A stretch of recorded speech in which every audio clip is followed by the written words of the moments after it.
on peut mettre plus de grave ou plus d'aigu. Peut-être un peu plus de grave.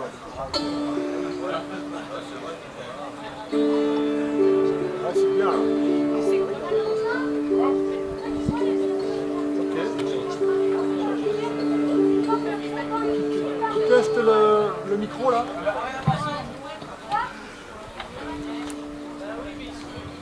1, 2, est-ce que tu m'entends? Impec. Ça peut être grave.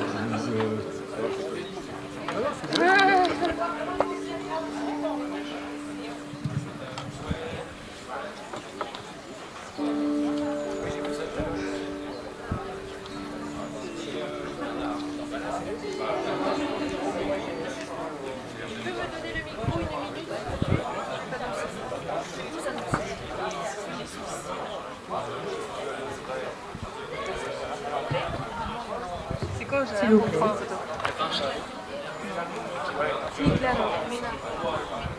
Alors, maintenant on va commencer une animation, une conférence sur la lecture et l'écriture.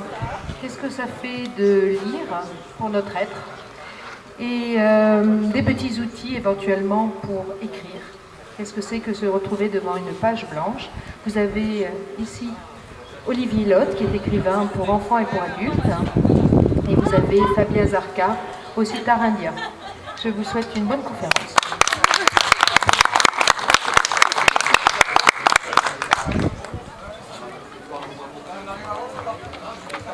Merci, on a donc été présenté. C'est un peu comme un concert, hein, n'hésitez pas à vous approcher parce que Cathy a employé le terme de conférence.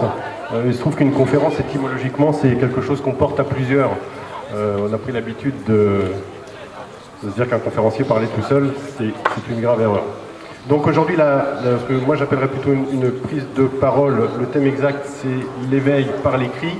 Si vous êtes présent dans ce genre de manifestation, c'est que vous avez déjà une notion de ce que c'est que l'éveil, c'est-à-dire moi ce que j'appelle le réveil, un éveil à soi, aux autres, à la nature, à ce qui nous entoure.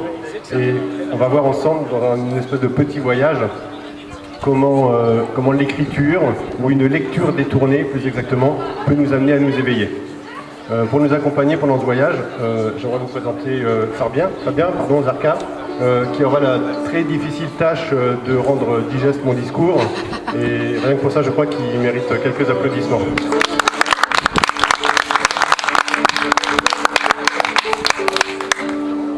Alors donc l'éveil, on a vu en quoi ça consistait. Quand on entend éveil, logiquement on devrait entendre quelque chose qui est proche de l'endormissement. Je me réveille parce qu'à un moment je suis endormi dans ma vie. C'est un peu ce qui nous arrive à tous. Et on a quelques outils face à l'écrit pour se réveiller. Le premier de ces outils, qui est le plus simple, c'est l'étymologie. Parce que pour s'éveiller, il faut un moment s'étonner. Et l'étymologie, c'est chouette parce que c'est assez simple, on prend un dico, on regarde, et quelquefois on se dit ah mince, j'étais persuadé que ce mot-là signifiait tel ou tel sens, et en fait c'est un sens complètement radicalement opposé. J'ai fait souvent des interventions dans le milieu scolaire, et je disais aux enfants, il y a un mot que vous connaissez et que vous, tous adultes, vous connaissez forcément, c'est l'orthographe. Et si quelqu'un veut bien lever la main pour me donner la définition de l'orthographe, je suis preneur. Pas tous en même temps parce que ça va être la cohue.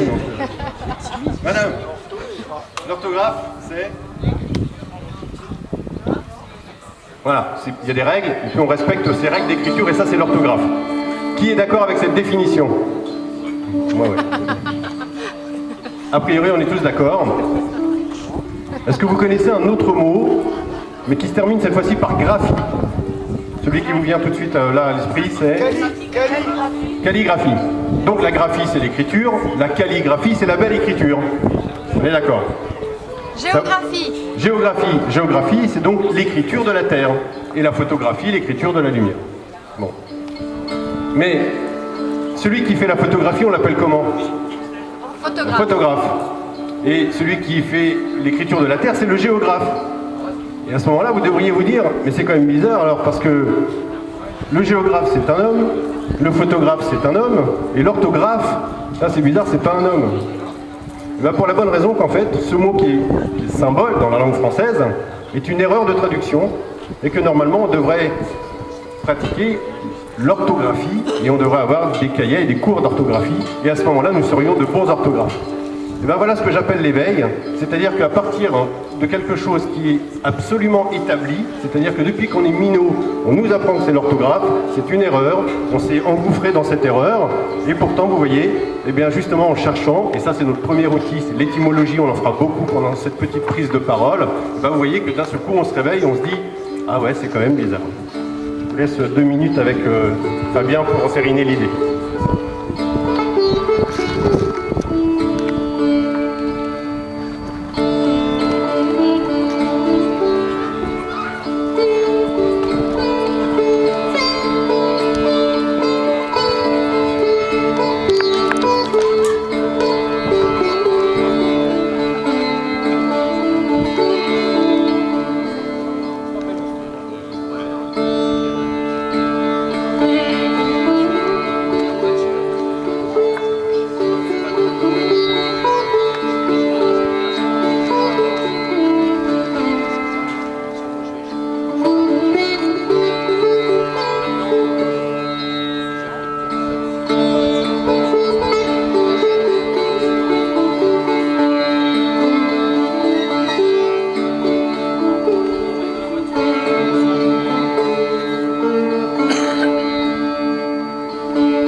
Fabien Zarka.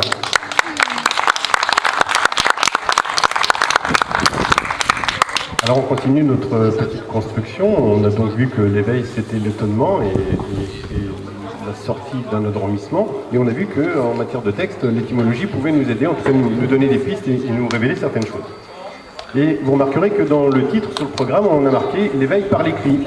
Et on n'a pas marqué l'éveil par le texte. On aurait pu le faire, et si j'ai choisi de le mettre par l'écrit, c'est que très certainement il y a une différence entre un texte et un écrit. Alors, on va voir ensemble, j'ai amené un petit tableau très scolaire qui va vous faire sourire. L'écrit, en fait, qu'est-ce que c'est par rapport au texte? Eh bien, l'écrit, c'est l'étape. Un texte, c'est quelque chose de figé. Et d'ailleurs, vous n'avez jamais dit je lis Rousseau dans le texte, je lis Platon dans le texte, ça c'est ce qu'on dit. On dit jamais je lis Platon dans l'écrit. L'écrit, c'est ce que vous mettez en œuvre pour arriver au texte. Pourquoi ça s'appelle un texte? Eh bien parce que si vous cherchez un peu dans votre dictionnaire un texte, vous allez très certainement trouver un mot qui y ressemble et qui s'appelle textile. Et vous allez me dire, mais alors quel rapport entre les deux? Alors pour deux raisons. Là, je vous ai marqué une petite phrase, j'ai marqué « le chat mange la souris ». Elle est simple. En linguistique, on a un mot très compliqué. On appelle ça un axe syntagmatique que je vous demande de partenir. Ça ne sert pas à grand-chose. Simplement, c'est un axe horizontal. Ça, c'est important. Et si vous vous souvenez du bourgeois gentilhomme, il me semble qu'il y a un moment, un passage qui est célèbre, où justement ce fameux bourgeois gentilhomme s'amuse à déplacer les mots sur l'axe horizontal. Et c'est quelque chose comme marquise... Belle d'amour, vos yeux... De bonheur, vos yeux, mourir me faut. Exactement. Et il s'amuse à le mettre dans tous les sens. Nous, écrivains, c'est exactement ce que nous allons faire. C'est-à-dire qu'on sait qu'on a des mots là, et on peut les mettre dans n'importe quel sens. Et ça va donner, par exemple, la souris mange le chat. Si vous faites ça à l'école, vous avez 0. Si vous êtes adulte et que vous êtes écrivain, à ce moment-là, vous êtes obligé de répondre à cette question qui n'en est pas une. Si la souris mange le chat, là, j'ai le droit, hein, après tout je suis auteur, et à ce moment-là il faut que je le justifie. Et il va falloir que je mette en route mon imagination pour me dire peut-être que la souris est plus grosse que le chat, et pourquoi est-elle plus grosse, qu'est-ce qu'elle a mangé, est-ce qu'il y a de la magie derrière, etc. L'autre axe, vous allez le comprendre, c'est un axe vertical. Quand je dis le chat, j'aurais pu marquer le minet, le minou, le sac à puce, etc. Et vous voyez que en fait, je vais pouvoir changer les mots, c'est ce qu'on appelle des synonymes, et je le fais sur un axe vertical. Et donc je me retrouve avec une machine, et je vais avoir un axe horizontal et un axe vertical. C'est ce que je vous ai représenté ici. Mais si vous prenez un textile, que vous le passez à la loupe, vous allez avoir exactement ce même dessin-là. C'est la raison pour laquelle à l'école on vous parle de la trame du texte, du fil conducteur, mais c'est aussi, et c'est là que je veux en venir, pour la même raison que dans la vie, vous vous dites aussi, c'est bizarre, je sens pas bien ce qui se trame. C'est bizarre. Ou toute cette histoire c'est cousu de fil blanc. Par exemple. Et puis quelquefois les vis se déchirent. Et puis quelquefois il faut recoudre un petit peu tout ça. Voilà. Et vous voyez que tout doucement, le champ lexical de la vie est le même que celui du texte ou du textile. Et c'est en nous appuyant sur ce constat qu'en travaillant les lectures, vous allez voir où je veux en venir, on va finir par se rendre compte que de temps en temps, en se posant sur des textes, on va peut-être trouver des solutions aux problèmes que tout le monde rencontre dans la vie.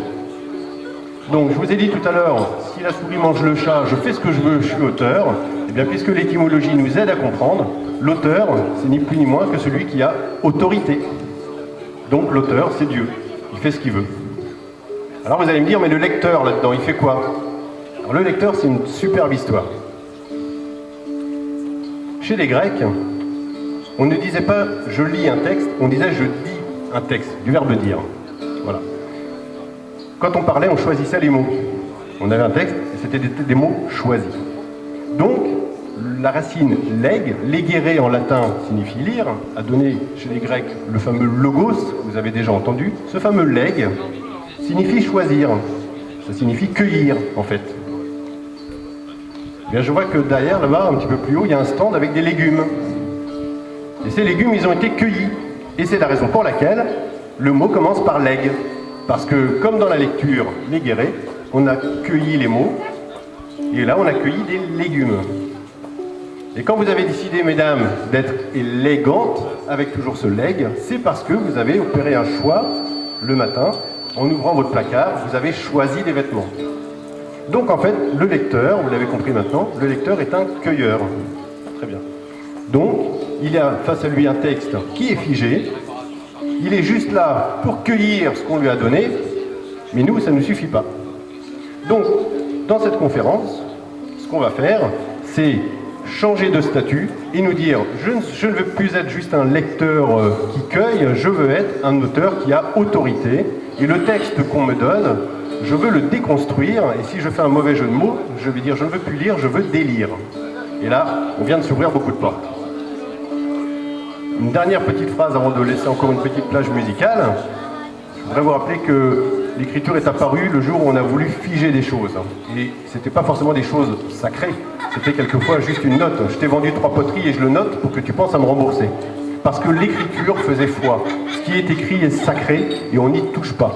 Vous n'avez pas le droit d'interpréter du Platon autrement que ce que Platon veut dire. Sinon vous ramassez une mauvaise note. Eh bien nous, on va aller encore un petit peu plus loin après le petit banc musical. et on va comprendre comment on va pouvoir s'amuser à détériorer un texte, l'éclater, lire aux éclats. Et là, je rends à César, parce que cette expression n'est pas de moi, mais elle est magnifique, elle est de Marc-Alain Watkins. On va lire aux éclats, c'est-à-dire ouvrir les mots, et vous allez voir à quel point on peut aller très très loin et à quel point ça va nous soulager dans la vie. Une petite parenthèse médicale.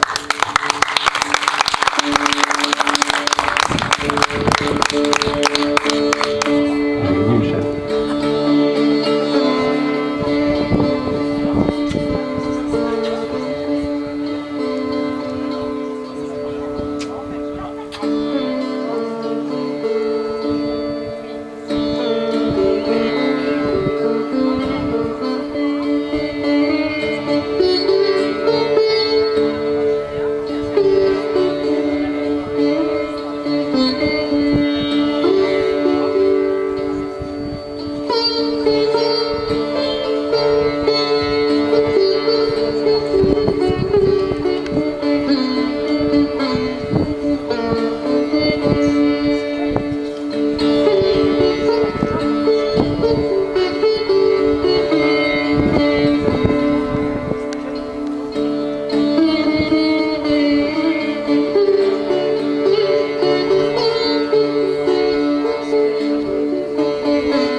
Alors on continue l'aventure, c'est un peu comme sur Netflix, je fais un petit résumé pour qu'on s'y retrouve si on a raté la série. Donc en gros, l'éveil on a compris, on est un peu endormi dans la vie, on a besoin de se réveiller. L'étymologie, ça nous aide un petit peu, on a le texte, etc. On a compris maintenant ce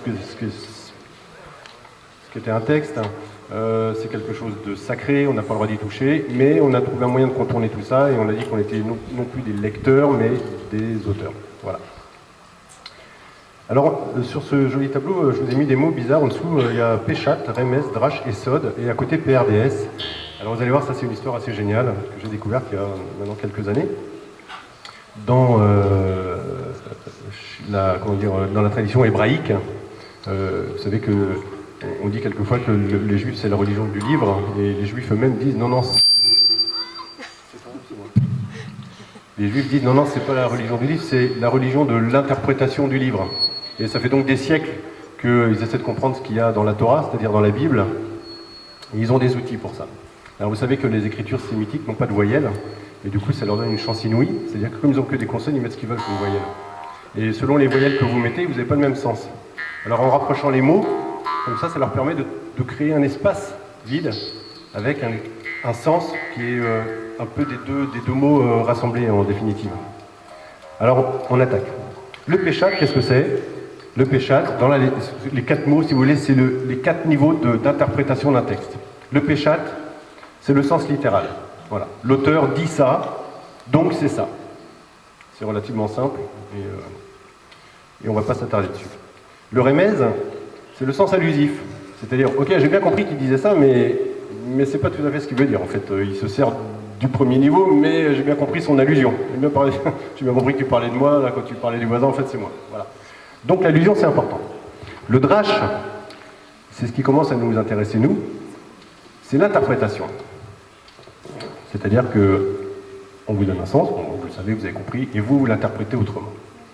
Et dans cette interprétation, vous allez mettre des choses qui vous sont personnelles. Donc on va y revenir, parce que ça nous intéresse. Le sod, c'est le sacré. Et le sacré, c'est chouette parce que j'ai rencontré il y a X années un curé qui me disait, en fait, quand vous lisez un passage de la Bible, n'importe lequel, ce passage vous nourrit, mais vous le savez pas.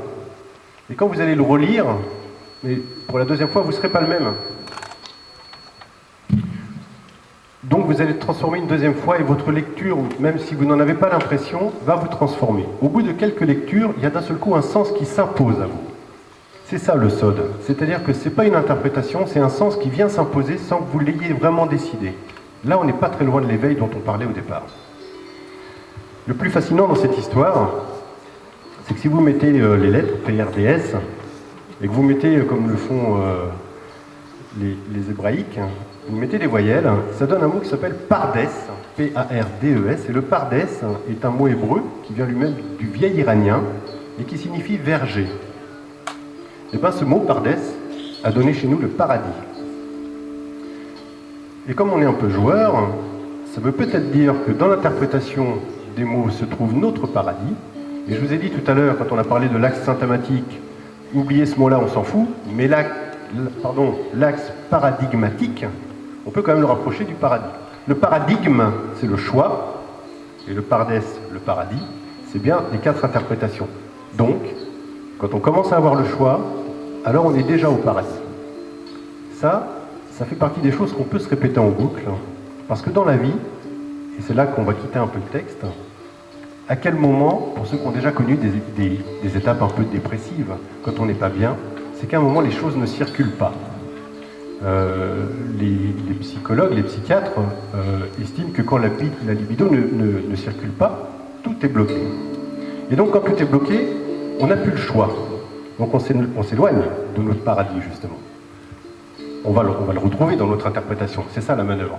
Mais ce qui est clair, c'est qu'aujourd'hui, s'il y a quelques années, on était parti dans les thérapies qui pouvaient durer une vingtaine d'années, 15 ans, aujourd'hui, on a plutôt accès à des thérapies courtes. C'est l'école de Palo Alto qui a mis ça au point.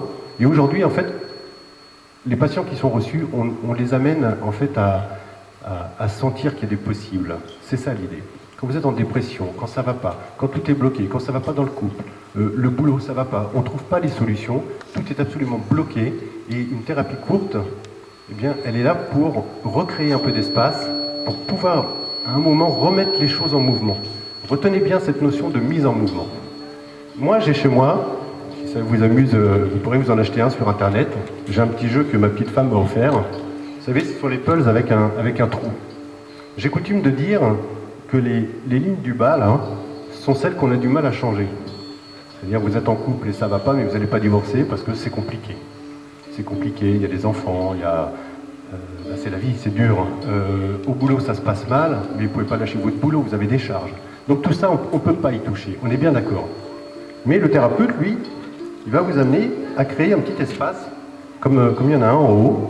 Et ce petit espace, en bougeant les pièces, va vous permettre à un moment de ramener l'espace vide en bas, dans les lignes qu'on ne peut pas bouger. Ce que je veux dire, c'est que la leçon qu'il faut retenir de tout ça, c'est qu'à un moment, quand ça ne va pas, il faut juste créer un semblant de mouvement, quelque chose qui va, une impulsion, c'est ça l'idée, juste se mettre en route.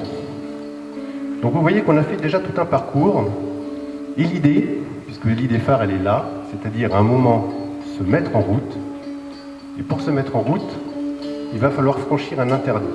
Parce que dans la vie, et vous allez vous en rendre compte, et quand je dis que la vie et le texte, c'est la même chose, dans toutes les histoires où le héros se met en route, il franchit un interdit. Quel interdit est-ce que nous allons, nous, pouvoir franchir? Eh bien, c'est un interdit mineur. C'est-à-dire que si ma voisine vient me voir en me disant « je ne supporte plus mon mari », je ne vais pas lui dire « barre-toi, c'est un con ». Je vais lui dire « écoute, dans un premier temps, essaye de te trouver un petit espace, un petit créneau, 1 heure par semaine pour faire quelque chose qui te plaît. Voilà, quelque chose à toi. J'ai pas le temps, j'ai les enfants. Si, tu as le temps, trouve-toi 1 heure. Et cette heure, c'est ce petit trou que vous voyez là, et qui va lui permettre à un moment de prendre conscience de certaines choses. En tout cas, c'est ce qui va l'amener à bouger. On va se refaire une petite pause musicale, et à partir de là, on va vraiment tabler sur les textes, et vous allez voir qu'on va les interpréter en cherchant cette idée de mouvement, et vous allez être bluffé, parce que la quasi-totalité de la littérature, en fait, vous avez chez vous une bibliothèque qui vous explique comment vivre. Et vous allez voir, c'est juste extraordinaire.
Fabien Zarka. Alors cette fois-ci, on va commencer à taper dans le dur. Alors, je vous ai parlé un peu de la Bible. La Bible, j'aime bien, c'est un vrai matériau. Vous savez, quand je faisais des interventions pour les enfants, je leur disais, mais si vous regardez dans votre cahier de texte, à table des matières, vous avez marqué. Aïe, aïe, aïe. C'est pas moi qui suis débranché. C'est pas moi. Je disais aux enfants, prenez votre cahier de texte. T'as vu ce que ça fait quand tu dis aux enfants prenez votre cahier de texte? Je l'harcèle. Moi, je faisais ça quand on me le disait.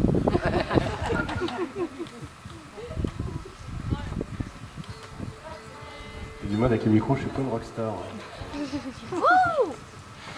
Donc, quand je disais aux enfants, prenez votre cahier de texte, je leur disais, regardez, à table des matières, vous avez marqué français. Donc le français, c'est une matière. C'est une matière, ça se travaille. Aujourd'hui, avec un traitement de texte, vous avez compris, vous faites du copier, du coller. Donc c'est vraiment de la glaise.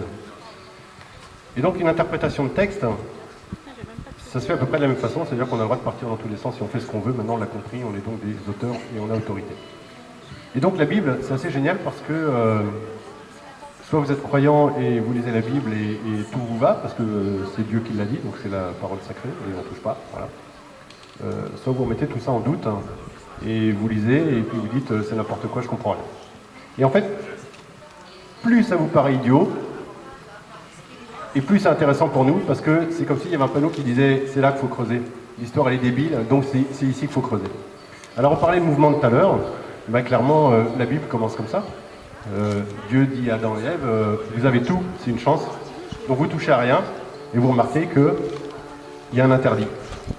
Tu ne mangeras pas du fruit de l'arbre de la connaissance du bien et du mal. Voilà. Non pas de la connaissance tout court, connaissance du bien et du mal. Et donc, que font Adam et Ève? Ils ont besoin de franchir l'interdit pour qu'il y ait une mise en mouvement. Ça veut dire que l'humanité entière n'existe à la seule condition que les hommes se mettent en route. Si Adam et Ève ne se mettent pas en route, s'ils restent dans une situation confortable, alors il n'y a pas d'humanité. Et tous les textes dans la Bible démarrent par une mise en mouvement. C'est-à-dire que si Noé est sauvé, c'est parce qu'il se met en mouvement et qu'il construit l'arche et que l'arche s'en va. Si les Juifs, si le peuple juif veut être sauvé, il a besoin de quitter l'Égypte. Il se met en mouvement. Et un autre texte qui est chouette à interpréter dans cette direction, c'est l'assassinat de Abel par Caïn. Quand j'étais minot, je ne comprenais pas pourquoi le Seigneur, parce qu'on m'avait dit Dieu est juste. Et pourtant, quand Caïn et Abel offrent chacun des offrandes, l'un d'eux est éleveur et l'autre est agriculteur. Et un seul est récompensé par le Seigneur, c'est celui qui offre un bœuf. Ça fait de l'effet, hein. J'aimerais arrêter de parler de la Bible. On va être là parce qu'on s'en sert plus. Ouais. Et donc, si vous l'interprétez dans cette direction-là, ça veut dire que celui qui est récompensé, c'est celui qui est nomade. C'est pas celui qui fait de l'agriculture, c'est pas celui qui reste sur place. Donc le message, il est évident. Il dit, ben non, je récompense celui qui se met en route. C'est ce qu'on disait tout à l'heure, c'est ce qu'on a besoin de faire quand un moment ça commence. Et les fameux miracles de Jésus-Christ, qu'on connaît tous, et vous connaissez tous la fameuse phrase « Lève-toi et marche », eh bien, si vous considérez que c'est un miracle, tant mieux, mais si ça n'est pas un miracle, c'est peut-être que le paralytique, c'est vous et c'est moi. Et qu'à un moment, on oublie de se dire « mais il faut peut-être que je marche, en fait, et il faut peut-être qu'à un moment, je mette les choses en route ». Alors partant de cette idée, il y a des textes qui sont extraordinaires. Tout limite, par exemple. En grec, mythos, c'est le mensonge. Et le mythe, en fait, c'est un mensonge qui vous raconte une vérité, mais c'est à vous de la trouver. C'est exactement ça l'idée. Alors prenez Oedipe, par exemple. Oedipe, c'est assez fort. Parce que une fois que Freud l'a interprété, tout le monde s'accroche à cette idée, et c'est bon, on a compris. Donc qu'est-ce qu'on a fait? On écrit une histoire, le sens est refermé. Dans le meilleur des cas, il y a un type qui a une idée, qui réouvre le mot, et qui dit non, il y a une autre idée là-dedans. Tout le monde est d'accord, et on referme. Les contes pour enfants, c'est la même chose. Bruno Bettelheim arrive, il dit non, vous avez rien compris, je vais vous les expliquer. Psychanalyse des contes de fées, il l'ouvre, il vous donne une interprétation, tout le monde trouve ça génial, et on referme. Mais ça ne nous intéresse pas, nous. Nous, ce qu'on veut, c'est aller plus loin, et trouver notre propre interprétation, pour nous comprendre, nous-mêmes, face au texte. Alors prenons Oedipe. Oedipe, il a un nom intéressant. Oedipe, quand je dis Oedipe, vous devriez entendre œdème. C'est-à-dire qu'il y a quelque chose qui est enflé chez lui. Voilà. Et la fin du mot, c'est pédo. C'est ça, c'est podo. C'est podo, c'est le pied. Et donc le pauvre garçon a les pieds enflés, parce que quand on a voulu se débarrasser de lui, on l'a pendu. Et quand il a été décroché, il avait les pieds un peu bousillés. Donc il a les pieds... voilà. Donc, dans ce qui nous intéresse dans notre interprétation, c'est que ce petit bonhomme-là, il a du mal à marcher. Il est finalement comme nous tous. On a du mal à se mettre en route. Peut-être que nous sommes tous des Oedipes. La seule chose qu'on retient dans les interprétations classiques, c'est que l'enfant est amoureux de sa mère et qu'il va tuer son père. Il en a besoin pour grandir. Mais puisque je viens de vous dire qu'il avait des marques aux pieds et les pieds gonflés, c'est quand même étonnant que sa mère ne l'ait pas reconnu, quoi. C'est quand même elle qui l'a fait pendre par les pieds. Donc est-ce que ça ne serait pas la mère qui serait amoureuse de l'enfant? À creuser. Donc vous voyez qu'on peut quelquefois interpréter dans une autre direction. Mais nous, ce qui nous intéresse, c'est toujours cette fameuse mise en mouvement. Que fait Oedipe à la fin de sa vie? Il se crève les yeux et il marche.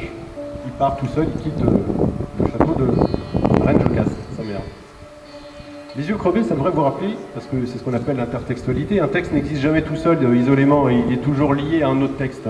Et moi, les yeux crevés, ça me fait penser à Jésus. Vous allez dire, il est un peu scotché sur la Bible, pour le garçon. Mais donc Jésus va voir à un moment un type qui est aveugle et il lui redonne la vue. Vous vous souvenez de ce passage? Moi, quand je vois Oedipe les yeux crevés, je me dis c'est quand même bizarre. Il doit y avoir un truc là-dedans. Comment fait Jésus pour redonner la vue à la personne? Il crache. Vous irez voir dans les évangiles. Il crache par terre. Il fait de la boue. Et cette boue, il la met sur les yeux. Et une des interprétations les plus plausibles, c'est que la terre, en latin humus, a donné aussi l'humilité. Ça veut dire qu'en réalité, il ne fait pas un miracle. Il lui dit, redeviens un peu plus humble, et alors seulement tu verras les choses essentielles. Tu ne seras plus aveugle. Donc qu'est-ce qu'il arrive à ce pauvre Oedipe? Et je vous rappelle que Oedipe, c'est nous, à certains moments de notre vie.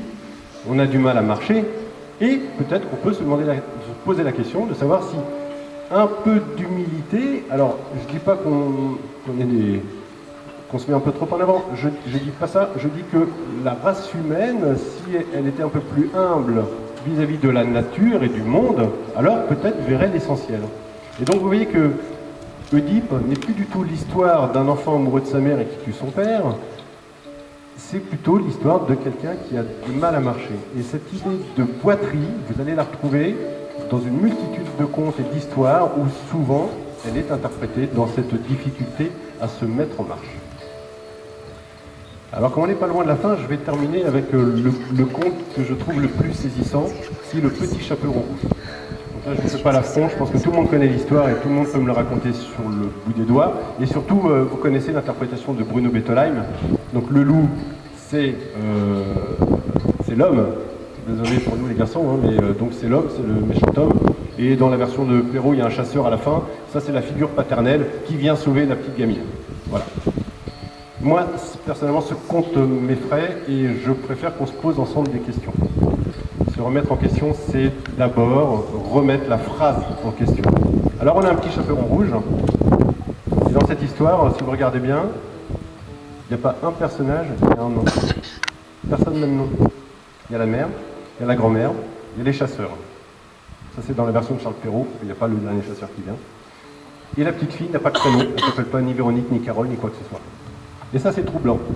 Parce que, toujours dans la tradition hébraïque, il y a un mot qui s'appelle Shem, qui veut dire le nom. Et si vous changez la voyelle, vous avez Sham. Et Sham, ça veut dire là-bas. Ça veut dire que dans la vie, quand on vous donne un prénom, on vous donne un là-bas. Et ça sous-entend qu'on vous dit, ben voilà, tu es sur Terre, ben, tu n'as plus qu'à marcher maintenant. Avance, vis ta vie, avance. Et cette pauvre gamine, elle n'a pas de nom. Et en fait, elle a le nom de ce qu'elle porte. Et moi, j'ai envie de dire, elle a le nom de ce qu'elle supporte.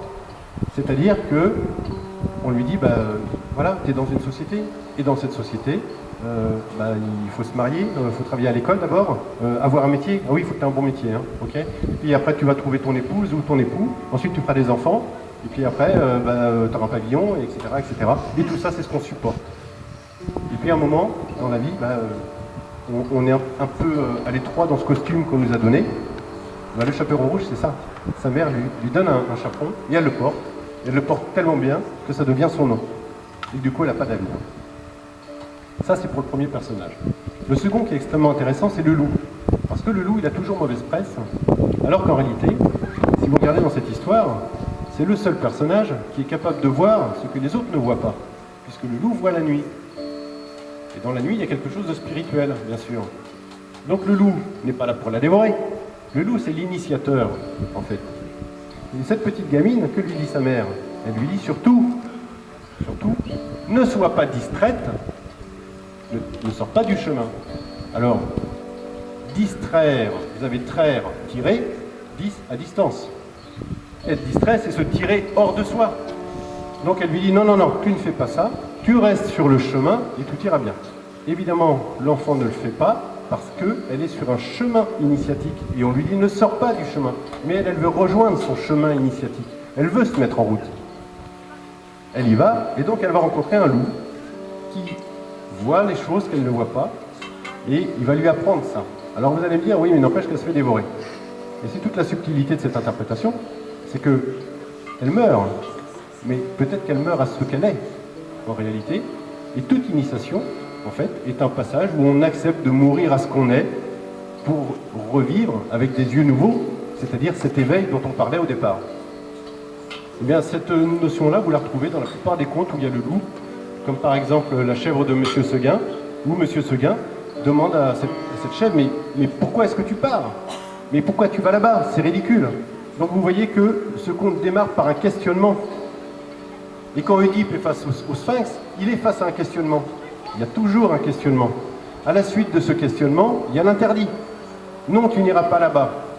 Mais il y a l'appel. Et donc elle y va. Et qu'est-ce qu'elle fait? Elle se fait dévorer par le loup, ce que moi j'interprète comme elle va renaître à elle-même. Elle va enfin mourir et renaître à elle-même. Vous voyez?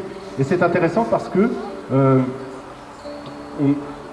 on enseigne à des enfants des contes où on leur dit surtout il faut bien faire ce qu'on te dit parce que sinon tu vas mourir et c'est grave. Au lieu de tourner le conte différemment et en leur disant mais oui, bien sûr qu'il y a autre chose, vas-y, change-toi, ne regarde plus les choses avec les yeux que tu as l'habitude d'utiliser. Et je parlais du questionnement d'Oedipe. Les questions qui sont posées à Oedipe, on en parle rarement, mais vous savez, c'est ce qui marche d'abord à 4 pattes, etc., à 2 pattes et termine à 3 pattes. Mais en réalité, on parle de quoi là? On parle de déplacement. Il le questionne encore sur la marche. Donc on en revient à nouveau ici. Alors, je voudrais, puisqu'on touche à la fin du sujet, j'espère que vous avoir séduit avec cette nouvelle façon de lire. L'idée, encore une fois, c'est de chercher vos propres interprétations, mais de comprendre qu'à un moment, il y a une mise en route quelque part.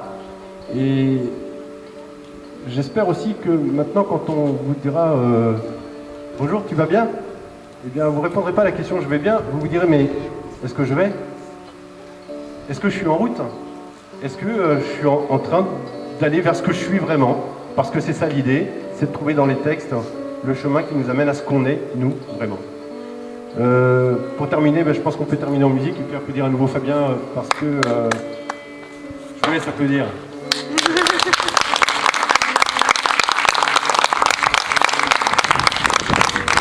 Pour être tout à fait honnête avec vous, je voudrais remercier Cathy parce que Cathy a eu la brillante idée en fait de nous associer tous les deux, Fabien et moi. On ne se connaissait pas. On s'est eu une fois au téléphone et en fait maintenant qu'on est sur la scène, je trouve que cette musique elle est extraordinaire et qu'elle fait des pauses qui nous permettent vraiment d'intégrer cet échange qu'on a eu et la portée des mots. Donc merci à Cathy, merci à vous tous parce que vous avez été très chouettes et merci à Fabien.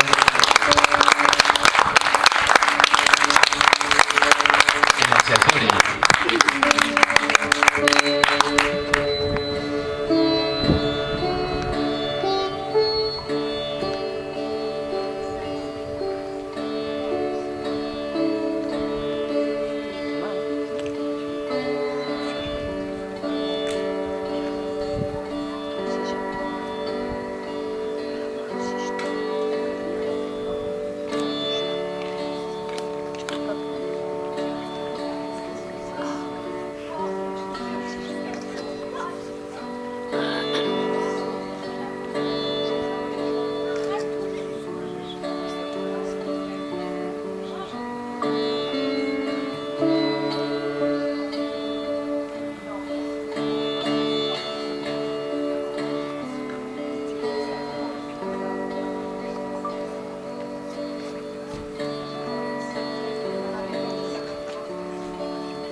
Merci à tout le monde, c'était cool.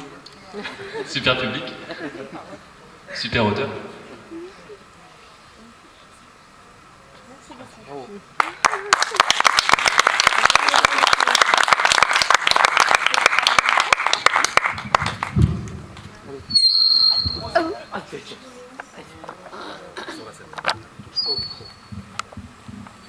Juste, nous avons Arnaud Cacheur qui vous propose une balade gourmande qui va vous permettre de connaître les plantes sauvages comestibles. L'avantage, c'est que c'est l'autosuffisance. On sort un peu de ce monde avec les multinationales et des produits désagréables à consommer et mauvais pour la santé. Là, vous allez apprendre comment trouver les plantes sauvages et pouvoir les consommer. Voilà. Arnaud, est-ce que tu peux venir vers nous? Merci.